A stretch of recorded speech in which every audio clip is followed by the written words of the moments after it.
जय हिंद दोस्तों। आज हम लोग पढ़ने वाले हैं क्लास 10 मैथ का महत्वपूर्ण इंपॉर्टेंट क्वेश्चन। इसका हम लेसन बाय लेसन पढ़ रहे हैं, लेकिन एग्जाम को देखते हुए आप लोगों को मिक्स क्वेश्चन आ गया है, जो कि समांतर श्रेणी, एपी, बहुपद, ब्रह्मांडता, रैखिक समीकरण, ये सब से क्वेश्चन हैं। दोस्तों यह क्वेश्चन आप लोग अंत तक देखिएगा इस वीडियो को, क्योंकि शुरू में इजी क्वेश्चन आ जाता है, बीच में मॉडरेट, लास्ट में हार्ड या इंपॉर्टेंट क्वेश्चन आप लोग को दिया जाएगा। चलिए दोस्तों शुरू करते हैं। और यह जो क्वेश्चन है आप लोग को बोर्ड के एग्जाम में 100% आने की गारंटी है, क्योंकि इसमें से सिर्फ अक्षर ही चेंज हो सकते हैं या क्वेश्चन सेम टू सेम आ सकता है। वो आप लोग बनाइएगा तो खुद आप लोगों को पता चलने वाला है। और ये जो क्वेश्चन है कैसे सब्जेक्टिव में आएंगे, कैसे ऑब्जेक्टिव में आएंगे, इस पर भी हम लोग चर्चा करेंगे।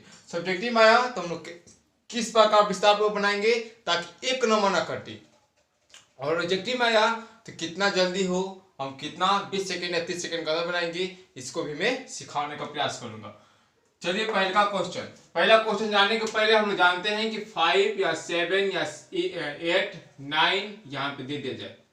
चलिए यहाँ पे 9 दे दिए और पूछ रहे हैं कि ये क्या एपी में है, क्या समांतर श्रेणी में है। उस पहले वाले क्वेश्चन को पूछ सकता है कि निम्नलिखित में से कौन समांतर श्रेणी में है, या समांतर श्रेणी बताइए कि यह समांतर श्रेणी में है या नहीं, जांच कीजिए। किसी भी तरह से क्वेश्चन दे सकता है, अगर वर्ड घुमाए तो घबराने की बात नहीं है। तो जब हम लोग समांतर श्रेणी में देता है तो हम लोग देखते हैं T2 माइनस T1, पहले का पद ए मानते हैं और Tn जो होता है अंतिम पद होता है। तो T2 माइनस T1 देखते हैं बराबर होना चाहिए T3 माइनस T2 के, T2 minus T1, T3 minus T2, इस तरह से T4 माइनस T3, इस तरह से हम लोग चलते हैं। तो इसको जब चेक करते हैं तो ये नहीं हो पाता है, चेक कर लेंगे, लेकिन हम लोग क्वेश्चन से डायरेक्ट चलते हैं ताकि आप लोग और अच्छे से समझ सकें। ये क्वेश्चन दिया है कि 51, 59, 67, 75 समांतर श्रेणी में है या नहीं, जांच करना है। तो यहाँ पे हम लोग देखिए विस्तार से पहले बना लेते हैं, तो ऑब्जेक्टिव में बनाएंगे। लिखेंगे पहले कि दिया है गिव अप हो गया 51, यानी T1 दिया है, T1 बराबर 51, 51, T2 बराबर 59, 59, T3 बराबर दिया है 67 और T4 दिया है 75। यहाँ पे इस तरह से लिखेंगे। अगर दो नंबर पूछ दे तो इस तरह से लिखेगा ना, तो आप लोग एक भी नंबर कटने वाला नहीं है।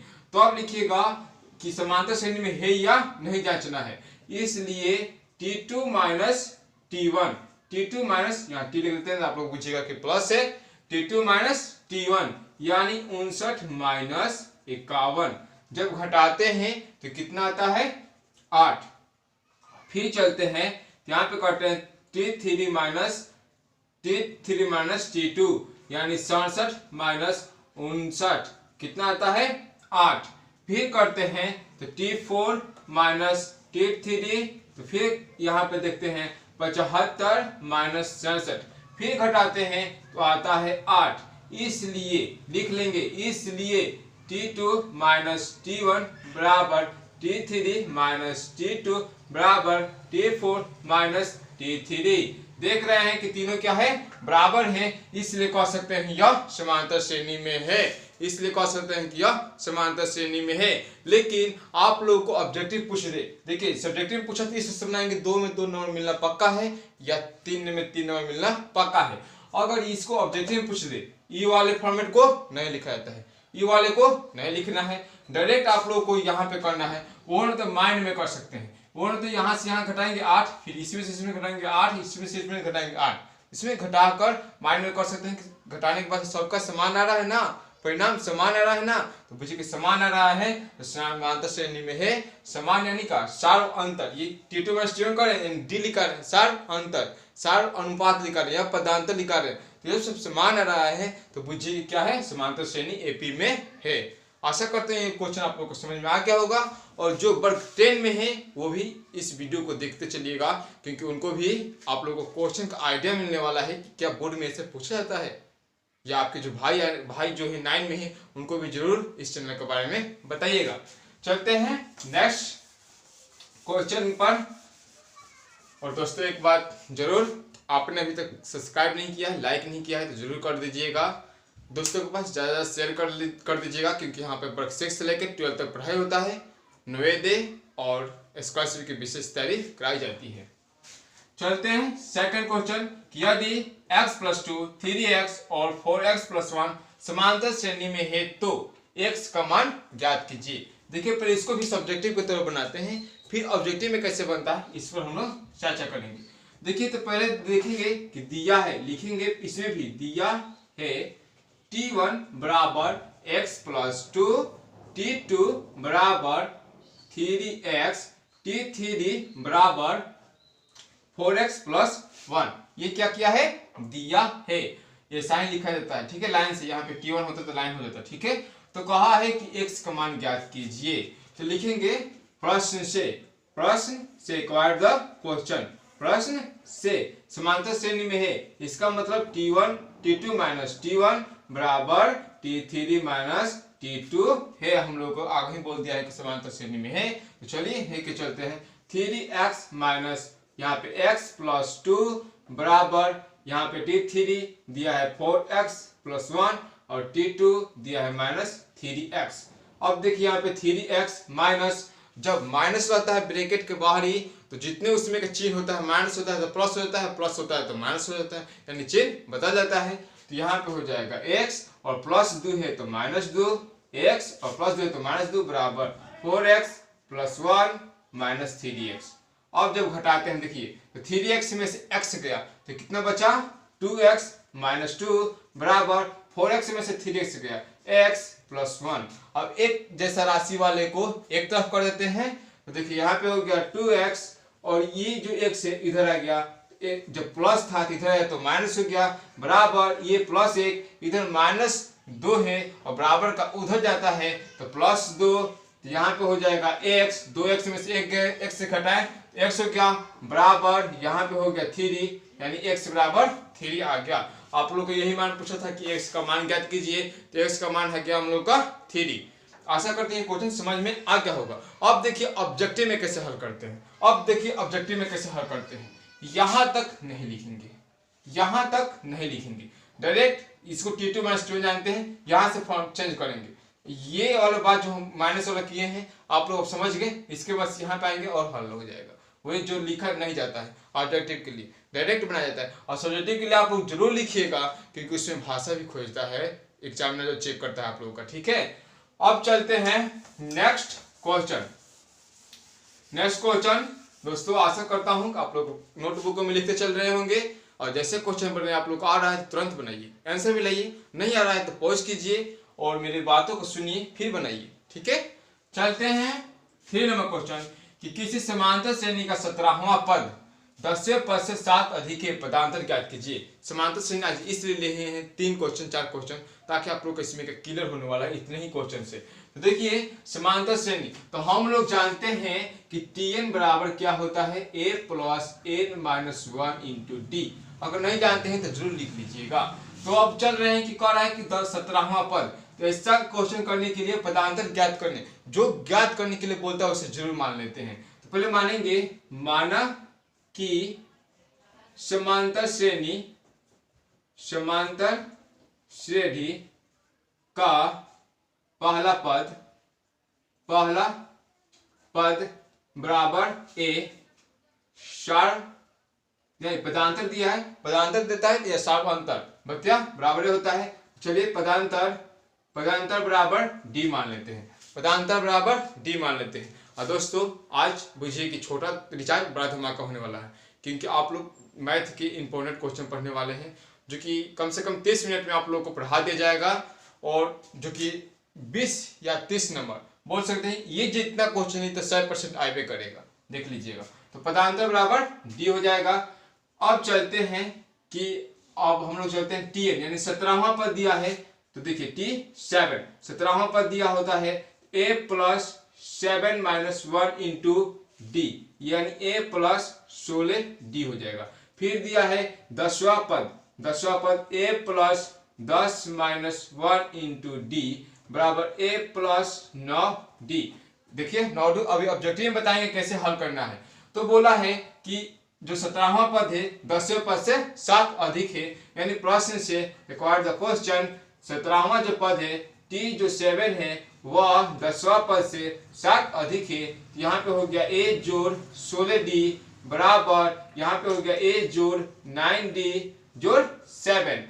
यहाँ पे हो जाएगा a जोड़ 16d, यहाँ एक वाले को रही a माइनस 9d, क्योंकि बराबर वाले जो था a प्लस में था तो माइनस हो गया, प्लस 9 था तो माइनस 9 हो गया, बराबर 7। ये a से एक कैंसिल और 16d में से 9d गया, कितना बचा 7d बराबर 7। तो d बराबर 7/7 यानी 1। अब देखिए, आशा करता हूं आप लोग समझ गए होंगे, कुछ नहीं था। अगर पूछता है 17वां पद तो देखिए 17वां पद a प्लस 17 d, अगर पूछ रहे 40वां पद तो कहना a प्लस 39d, एगो काम कर, ठीक है। अगर मान लीजिए आपसे पूछा जाए कि 75वां पद a प्लस 74d, अगर पूछ दे 16वां पद a प्लस 15d, एगो घटा दिया जाता है क्योंकि n-1 हो जाता है, जो कि n का है 17 है, 17वां पद बोला है तो 10वां पद बोला है तो देखिए 9 दिया गया है। तो ऑब्जेक्टिव में देखिए अब कैसे मार्क करने वाले हैं। ऑब्जेक्टिव में ये तो पहले छोड़ देंगे, माना कि समांतर श्रेणी पदांतर छोड़ देंगे, और 17वां या मान लीजिए कोई भी पद दे तो उसमें से एक कम करके डायरेक्ट इस तरह से, और उसके बाद 10वां पद कुछ भी देते a प्लस 9d डायरेक्ट हो गया। अब देखेंगे प्रश्न क्या कर रहा है, ये भी छोड़ देंगे और यहाँ फॉलो करेंगे हो जाएगा, यहाँ फॉलो करेंगे हो जाएगा, यानी 2 लाइन में हम लोग ऑब्जेक्टिव को इसका हल कर सकते हैं। आप लोग स्क्रीनशॉट ले लीजिए, अपने बुक में बना लीजिए। चलते हैं नेक्स्ट क्वेश्चन पर। आशा करते हैं ये भी क्वेश्चन आप लोग को समझ में आ गया होगा। इसका नेक्स्ट क्वेश्चन और इम्पोर्टेंट होने वाला है। अगर दोस्तों इसी को अगर योगफल पूछा होता, Sn आप लोग जानते होंगे, Sn बराबर n/2, 2a जोड़ n-1 इंटू d होता है, d होता है। तो देखिए अगर Tn दिया होता है तो n/2 a प्लस Tn होता है, a प्लस Tn या Tn या l लिख देते हैं, ठीक है। और अंतिम पद दिया होता है, योगफल इस तरह से निकालते हैं। अगर याद है तो ठीक है, नहीं याद है तो अपने नोटबुकों में अवश्य लिख लीजिए। चलते हैं नेक्स्ट क्वेश्चन में। नेक्स्ट क्वेश्चन है कि समांतर श्रेणी में 3 संख्याओं का जोगफल 30 है। देखिएगा इस क्वेश्चन से हम 3 तरीके से क्वेश्चन इसको 3 क्वेश्चन इस पर बनने वाला है कि समांतर श्रेणी में 3 संख्याओं का जोगफल 30 है, उनका जो गुणनफल 750 है, संख्याओं को ज्ञात करना है। तो पहले बात की हम लोग जानते हैं कि समांतर श्रेणी में यदि 3 संख्याएं मानना हो, यदि 3 संख्याएं मानना हो तो मानते हैं alpha minus beta, alpha, alpha plus beta. यदि 4 संख्याएं मानना हो तो alpha minus 3 beta, alpha plus alpha minus beta, alpha plus beta, alpha plus 3 beta. यदि 5 संख्याएं मानना हो तो alpha minus 2 beta, alpha minus beta, alpha, alpha plus beta, alpha plus 2 beta. ये तीनों जान गए। अब जब ये जान गए तो देखिए कितना क्वेश्चन आसान हो गया कि कह रहा है कि समांतर श्रेणी के 3 संख्याओं का जोगफल 30 है। तो विस्तार से बनाएंगे तो लिखेंगे कि माना कि पहली संख्या बराबर अल्फा माइनस बीटा, दूसरी संख्या बराबर अल्फा, तीसरी संख्या बराबर अल्फा प्लस बीटा। तो प्रश्न से कैंसिल चलते हैं, तो प्रश्न से चलेंगे तो कह रहा है कि तीनों संख्याओं का जोगफल, अगर 5 संख्याओं का जोगफल क्या होता है, पांचों को जोड़ देते हैं, ठीक है। 3 संख्याओं का जोगफल alpha minus beta plus alpha plus beta बराबर 30। दोस्तों हम तीनों को साथ बताए हैं ताकि आप लोगों को 3 संख्याओं का जोगफल, इसके चेंज कर ही दे सकता है कि मान लीजिए 4 संख्याओं का जोगफल, 5 संख्याओं का जोगफल, और कुछ नहीं कर सकता, ठीक है। इसलिए हम समझा दिए ये कि आप लोग को 5 संख्या का जोगफल दिया होता तो पांचों के जोड़ देते, ठीक है, पांचों का क्या कर देते, जोड़ देते। अगर दिया होता कि 4 संख्याओं का जोगफल, चारों को जोड़ देते, गुणनफल चारों को गुणनफल कर देते। तो 3 संख्या दिया है, तीनों को जोड़ दिए। अब जोड़े तो minus beta plus beta cancel, 3 alpha बराबर 30, अल्फा बराबर 30/3 बराबर 10, ठीक है।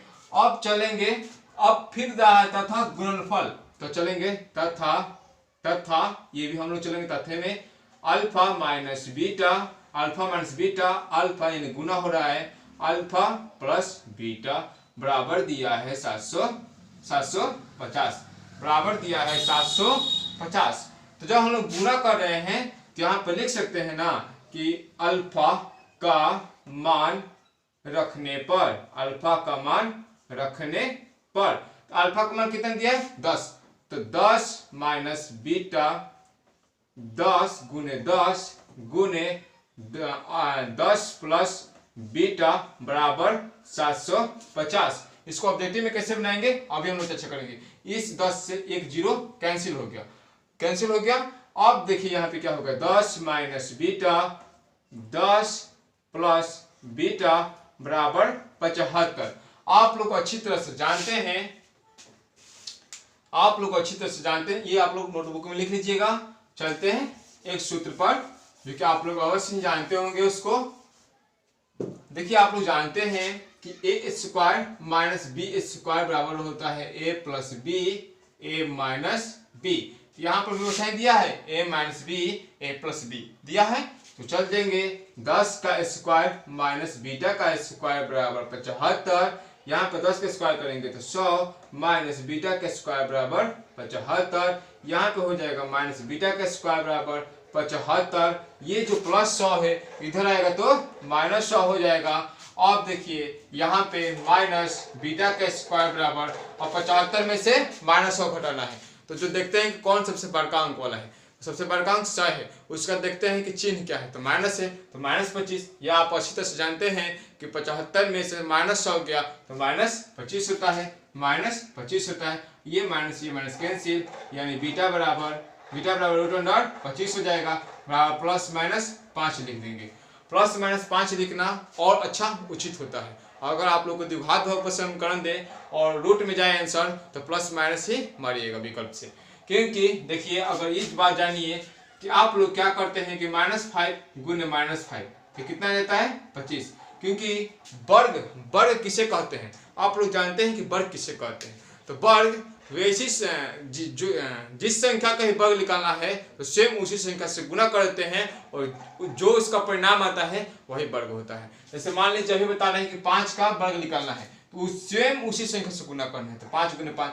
20 का वर्ग निकालना है तो 20 गुने 20 करते हैं, तो वही बात तो बता रहे हैं। अगर -5 है -5 से गुना कीजिएगा तो 25 आएगा, माइनस कैंसिल होता है, और फिर 5 गुने 5 कीजिएगा तो वो 25 आएगा। इसलिए लिखते हैं प्लस माइनस 5 लिखते हैं। अब जो है कि हमें निकालना है पहला संख्या, तो यहाँ पे लिख देंगे अतः पहला संख्या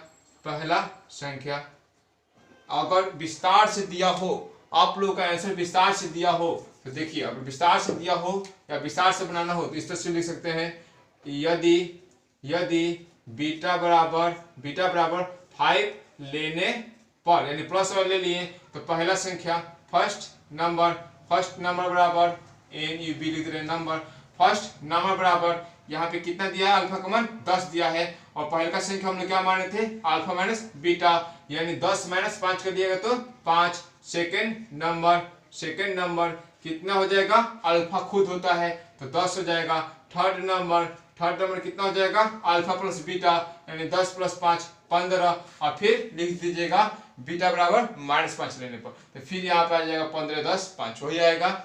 तो लिख सकते हैं अतः संख्या बराबर फर्स्ट संख्या बराबर 5 10 15। ठीक है, आशा करते हैं आप लोग समझ गए होंगे। अब ऑब्जेक्टिव में कैसे बनाएंगे आप कहिएगा कि सर तो सब्जेक्टिव में बना दिए, ऑब्जेक्टिव में कैसे बनाएंगे क्वेश्चन दिया होगा तो, या जल्दी कैसे बनाएंगे अगर टाइम का प्रेशर होगा तो देखिए हम संख्या ऑब्जेक्टिव बनाने के लिए क्या कर रहे हैं, ये संख्या तो हमें मानने आता है, जोड़ देंगे यहाँ पे आ गए। ठीक है, संख्या नहीं माना, जैसे सब्जेक्टिव मानना होता है कि पहला संख्या बराबर ये तो सेकंड संख्या बराबर अल्फा, थर्ड संख्या बराबर अल्फा प्लस बीटा, उसमें नहीं मानेंगे, डायरेक्ट यहाँ पे आएंगे। अगर 3 संख्या दिया होता है 3 अल्फा हो जाता है। ठीक है, और कर लेंगे गुणनफल कर लेंगे, यहाँ पे रख के काट देंगे, थोड़ा कैलकुलस तेजी से करेंगे, फिर वही विद्या होगा। ठीक है, आशा करते हैं आप लोग समझ गए होंगे। चलते हैं नेक्स्ट क्वेश्चन पर।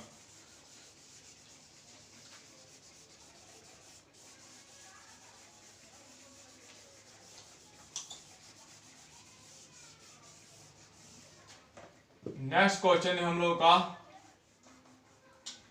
कि बोल रहा है कि 5 नंबर कि दिखाइए कि 3 क्रमागत बिंदुएं संरेख है, यानी -5, -4, 1 2 और 3 4 क्या है संरेखे दिखाना है। तो हम इसे दिखाते हैं, इसे 3 तरीके से बना सकते हैं, एक मैट्रिक्स रूल से, एक बना सकते हैं हम लोग रैखिक समीकरण के रूल से, और एक बनाएंगे हम लोग जो कि दूरी सूत्र होता है। लेकिन हम देखिए पहले दूरी सूत्र बनाते हैं, क्योंकि आप लोग अच्छी तरह से जानते हैं कि दो बिंदु के बीच दूरी निकाला जाता है। तो रूट अंडर दूरी निकालने सूत्र होता है x1 माइनस x2 का होल स्क्वायर जोड़ y1 माइनस y2 का होल स्क्वायर। ठीक है, और 3 बिंदु दिया होता है तो उसके बाद से निकालते हैं z1 वाला। तो देखिए यहाँ पे क्या होता है कि हम लोग जब संरेख होने का सूत्र होता है कि ए बी जोड़ बी सी बराबर होना चाहिए ए सी के, ए बी जोड़ बी सी बराबर होना चाहिए ए सी के। तो चलेंगे दूरी सूत्र से, या मान लेंगे ए बराबर ये, बी बराबर ये, सी बराबर ये बिंदु। ठीक है, यहाँ पे निकालेंगे हम पहले ए बी निकालेंगे, x1 y1 x2 y2 दिया है ए बी में। ठीक है, तो कह रहा है x1 माइनस x2 यानी -5 में -1 को घटाकर स्क्वायर जोड़ -4 -2 का होल स्क्वायर। जब इसको कर रहे हैं तो यहाँ पे देखिए आप लोग सूत्र लिख लिए होंगे। तो देखिए यहाँ पे क्या हो जा रहा है, जब इसको कर रहे हैं तो रूट अंडर -1 और -5 -1 कितना हो जाएगा -6 का स्क्वायर कीजिएगा तो 36।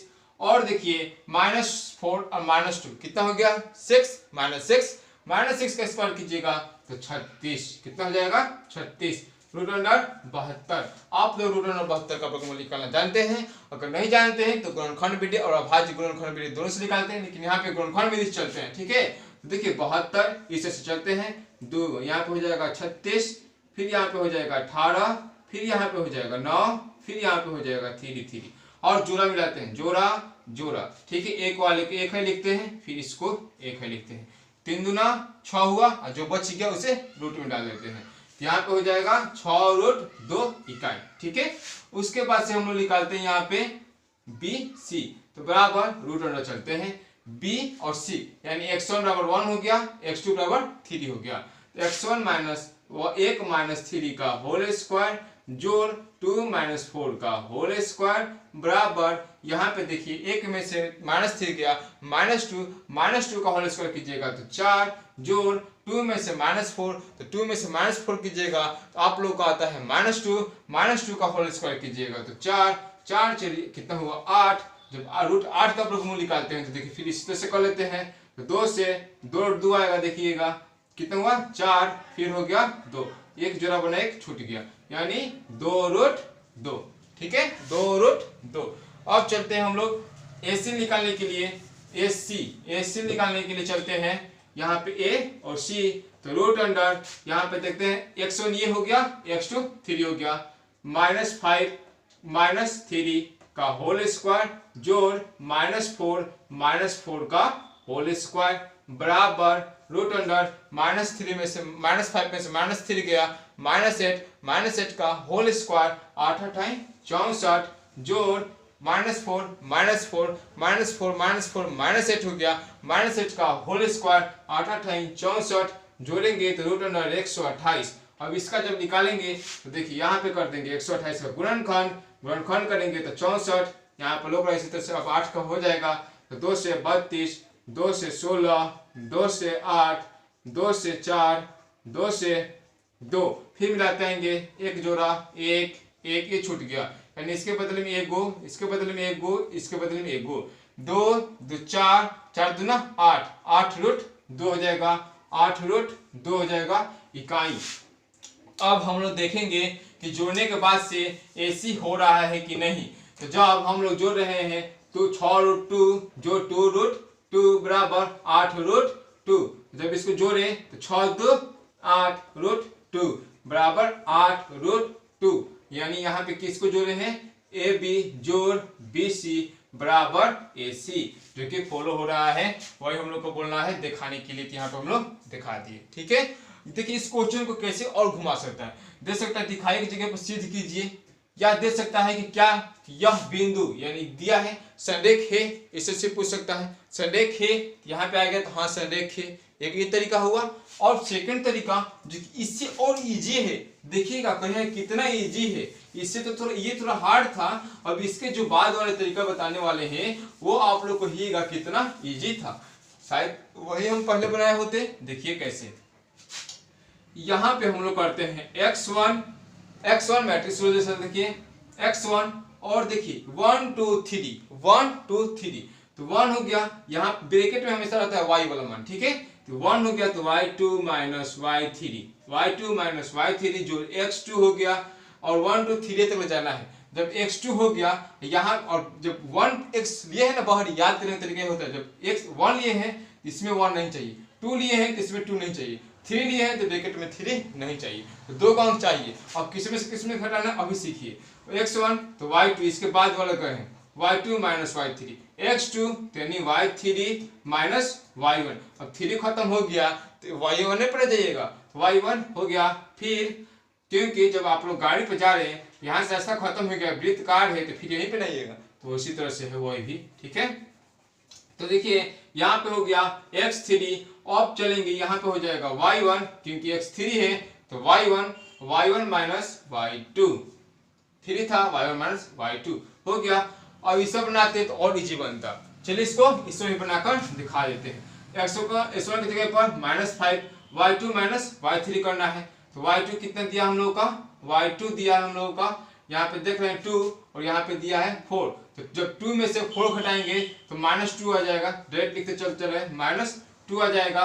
फिर चलना है प्लस और करना है x2 की जगह पे कितना है हम लोग का 1 और y3 माइनस y1 करना है, y3 4 है और y1 4 है, तो 4 माइनस -4 हो जाएगा। 4 देखिए यहाँ पे दिखाते रहे 4 माइनस -4 क्योंकि ये तो माइनस था ना, तो -4 इस जो मान है उसका, ठीक है। उसके बाद से प्लस x3 की जगह पे क्या है 3 है और y1 दिया है -4, y2 दिया है 2, यानी -4 -2 कितना होगा -6, यानी यहाँ पे लिख सकते हैं -6।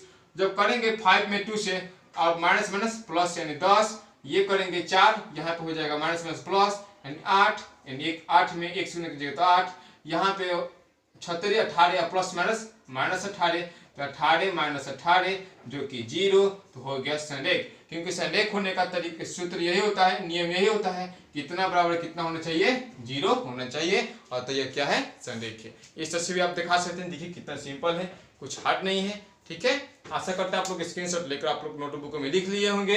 चलते हैं नेक्स्ट क्वेश्चन पर।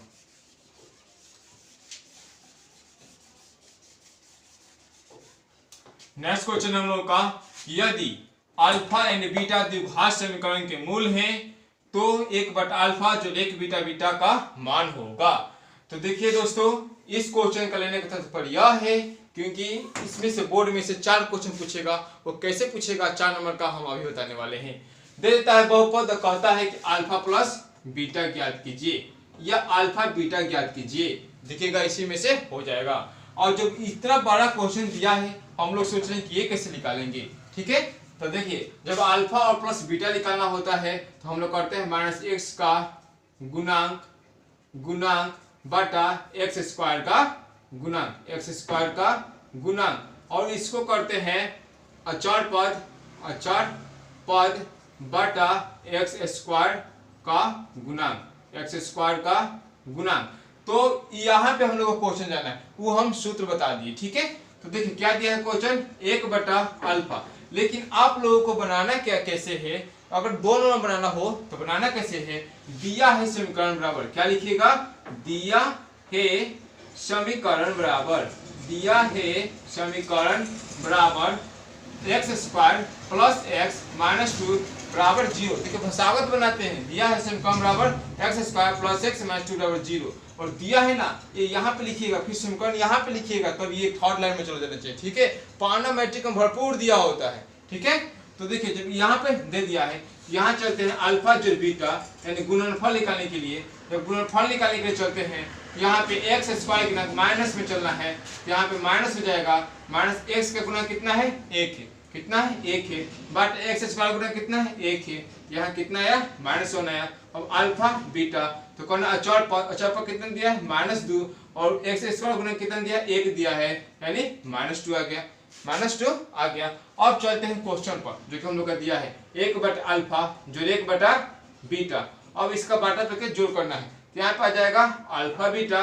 देखिए तो कैसे नंबर पूछ रहा है बताने, पूछ देता है मूलों का गुणनफल 1 नंबर हो गया, मूलों का योगफल 1 नंबर हो गया, और ये क्वेश्चन पूछता है तो 2 नंबर पूछता है, अगर पूछेगा तो 2 नंबर पूछेगा। ठीक है, तो अल्फा प्लस बीटा कर देते हैं, यहाँ पे हो जाता है बीटा प्लस अल्फा। और एक बात ध्यान दीजिए, बीटा प्लस अल्फा कीजिए या अल्फा प्लस बीटा कीजिए, बराबर बराबर होता है। 2 प्लस 5 कितना हुआ, 7 हुआ, या 5 प्लस 2 7 हुआ। गुना में कोई या जोड़ में कोई फर्क पड़ने वाला नहीं है। 2 गुने 3 कीजिए तो 6 होता है, या 3 गुने 2 कीजिए 6 होता है। लेकिन भाग और घटाव में फर्क पड़ जाता है, जो कि हम लोग वर्ग 1 में वितरण नियम और जो संवर्णक नियम होता है सभी में हम लोग पढ़ चुके हैं, बहुत अच्छी तरह से पढ़े हैं। तो देखिए जो होता है यहाँ पे, अब इसका मान लिख सकते हैं, यहाँ पे एक और से डाल लेते हैं, नहीं समझ में आएगा तो आप लोगों को चलिए अल्फा बीटा सेम बात तो वही हुआ है। अब देखते हैं प्लस का कितना दिया है -1 और गुणनफल कितना दिया है -2, माइनस माइनस कैंसिल यानी 1/2 इसका आंसर। अब इसे देखिए, अगर ये भी क्वेश्चन ऑब्जेक्टिव में पूछ दिया तो कैसे बनाएंगे, तो दिया है समीकरण बराबर छोड़ देंगे, अल्फा प्लस बीटा ये सब छोड़ देंगे, डायरेक्ट इसको पहले हल करेंगे, यहाँ पे आएंगे, अब चलेंगे अल्फा प्लस बीटा क्या दिया है, माइनस से सोचेंगे, यहाँ पे -1/1 यानी वो -1 हो गया और -2 हो गया, डायरेक्ट आंसर निकाल सकते हैं। थोड़ा माइंड में कैलकुलस तेजी से करेंगे, ठीक है, तेजी से करेंगे लेकिन सतर्क के साथ कि गलती ना हो। अब चलते हैं दोस्तों, इस चैनल का उद्देश्य ही है आप लोगों को अपने स्कूलों में टॉप दिलवा देना। आप लोग सिर्फ ध्यान से कंटिन्यू पढ़ते रहिएगा। जितने भी मैथ के ऑब्जेक्टिव हम छोड़े हैं, साइंस के छोड़े हैं, सोशल साइंस के छोड़े हैं, सब लोग देख लीजिएगा ताकि आप लोग का मार्क्स अच्छा आने वाला है। 7 वितरण में अधिकतम बारंबारता वाला वर्ग कहलाता है। तो आप लोग जानते हैं जब वितरण वाले पढ़ते हैं तो उसमें माध्य माध्यिका बहुलक निकालना अच्छी तरह से जानते हैं। अगर माध्य निकालना होता है तो सभी संख्याओं का संख्या बटा सभी संख्याओं का जोड़ बटा सभी संख्याओं की संख्या, और माध्यिका निकालना होता है तो बीच वाले को निकाल देते हैं, संख्या वाले को। और बहुलक निकालना होता है तो बहुलक यानी बहुत बार आने वाला अंक, बहुलक नाम को तोड़िए, बहुत बार आने वाला अंक, माध्यिका बीच वाली, ठीक है। तो अब चलते हैं बहुलक जो पूछा, नहीं सॉरी, वितरण में अधिकतम बार, अधिकतम अभी पूछे बहुलक यानी अधिक बार आने वाले, तो बहुत बार आने वाले, तो यहाँ पे हो जाएगा आंसर इसका बहुलक, बहुलक।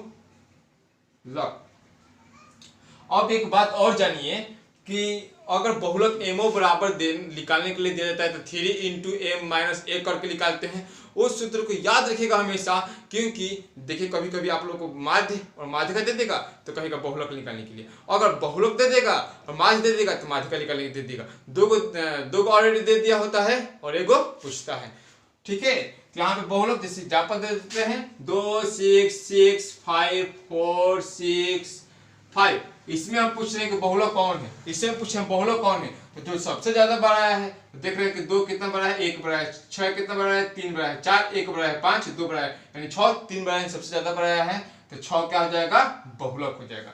6 क्या हो जाएगा, बहुलक हो जाएगा। माध्यिका निकालेंगे तो सबको जोड़ देंगे और बटा सबकी संख्या 1 2 3 4 5 6 7, ठीक है।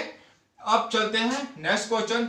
नेक्स्ट क्वेश्चन काफी इंपॉर्टेंट है और आप लोग के बोर्ड में सिद्ध करने के 5 नंबर में 4 नंबर में 5 नंबर में अवश्य पूछता है। वह पूछेगा कि वृत्त की स्पर्श रेखा स्पर्श बिंदु से केंद्र को मिलाने वाली रेखा पर होती है, पूछा है। अर्थात देखिए वृत्त दिया है और पूछा है कि स्पर्श करने वाली रेखा, यहाँ से देखिए स्पर्श करने वाली रेखा, पूछा है कि केंद्र से मिलाने वाली रेखा पर होती है। ये क्वेश्चन आपसे पूछा गया है। तो ये जो होता है वह होता है लंब। ये पूछेगा, जानते हैं आपसे 5 नंबर में कैसे पूछ सकता है कि दिखाइए कि वृत्त के बाह्य बिंदु से खींची गई रेखा लंब होती है। ये आप लोग को सिद्ध करना, लंब होती है जो कि न्यूनतम दूरी पर होती है, ये दिखाना होता है। जो कि यहाँ पे केंद्र है ना, जो लंब डाले हैं ना, यही सबसे कम दूरी वाला होता है, यही। इसके पास जहां जहां जाएंगे ये सबसे अधिक दूरी वाला होता है। या पूछ सकता है कि बाह्य बिंदु से डाली गई स्पर्श रेखा की लंबाई समान होती है। आप लोग जान लीजिए बाह्य रेखा से डाली गई लंब रेखा की लंबाई क्या होती है, तो समान होती है। ये सिद्ध करने के लिए देगा, तो सिद्ध करना आसान है। आप लोग पढ़े होंगे, नहीं पढ़े होंगे तो जरूर कमेंट बॉक्स में बताइएगा। और जो भी पाठ आप लोग को, जो भी लेसन टफ लगा हो, आप लोग नहीं समझे हो अपने इंस्टीट्यूट से, अपने स्कूल से, तो जरूर कमेंट बॉक्स में बताइएगा। अन्यथा आप लोग को तो पाठ में पाठ पढ़ाया ही जाएगा। ये सिर्फ बोर्ड के लिए मिक्शनरी क्वेश्चन ला दिए हैं, नहीं तो पाठ में पाठ, लेसन में लेस आप उनको पढ़ाया जाएगा, ठीक है। अब चल रहे हैं हम लोग नेक्स्ट क्वेश्चन, और बहुत ही इंपॉर्टेंट क्वेश्चन जो कि आप लोग एग्जाम में आने की 100% संभावना है। कि किसी घटना की प्रयोक्ता नहीं होती है। तो आप लोग जानते हैं कि प्रयोक्ता दो प्रयोक्ताओं या प्रयोक्ताओं का जोगफल कितना होता है, एक होता है, हमेशा एक होता है। अब जानिए कि प्रयोक्ता किसके किसके बीच होती है, तो 0 से लेकर 1 के बीच होता है। प्रयोक्ता जो होता है वह 0 से लेकर 1 के बीच ही होता है। अब चलते हैं कि वही बोल रहा है कि किसी घटना की प्रयोक्ता नहीं होती है, 0 होता है। 0 और 1 के बीच में देखा जाता है 1, चलिए होता है। 0.2, हाँ चलिए 0 से बड़ा 1 से छोटा है, होता है।